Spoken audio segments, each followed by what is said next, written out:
ভাই আপনি যে কোনো নাম্বারকে ব্লক না করে ওই নাম্বার থেকে আপনার ফোনে কল আসা আপনি বন্ধ করে রাখতে পারবেন। সবচাইতে মজার বিষয় হচ্ছে কিন্তু ওই ব্যক্তি কখনো বুঝতেই পারবে না। তো কিভাবে এই কাজটা আপনি করবেন চলেন দেখে দেই। ভিডিওটা শেয়ার করে রাখুন, আপনার যেকোনো সময় প্রয়োজন পড়তে পারে। আর প্রতিদিনই আপনার প্রয়োজনীয় ভিডিও পেতে আইডিকে ফলো করে রাখুন। এর জন্য কন্টাক্ট অ্যাপসটা ওপেন করে নিবেন। তবে আপনি যে নাম্বারে এই কাজটি করবেন সেই নাম্বারটা কিন্তু আপনাদেরকে সেভ করে নিতে হবে। তো নাম্বারটা সেভ করার পরে আপনি নাম্বারটা ওপেন করে নিবেন। এরপর নিচের দিকে স্ক্রল করবেন। এরপর এখান থেকে সেন্ড টু ভয়েস মেইল এর পাশে থেকে এই বাটনের উপরে ক্লিক করবেন। এরপর এখান থেকে ওকে অপশনে ক্লিক করবেন।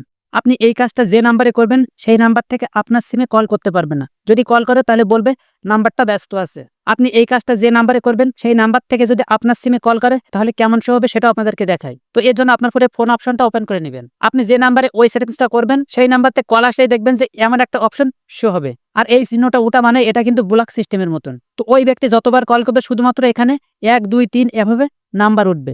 তবে এই সেটিংসটা অনেক সময় অটোমেটিকলি 24 ঘন্টা পর ডিসেবল হয়ে যায়। সেটিংটা আমি রিয়েলমি ফোন থেকে দেখালাম। আপনি কি ফোন ব্যবহার করেন এবং আপনার ফোনে যদি সেটিংসটা কাজ করে তাহলে অবশ্যই কমেন্ট করে জানাবেন।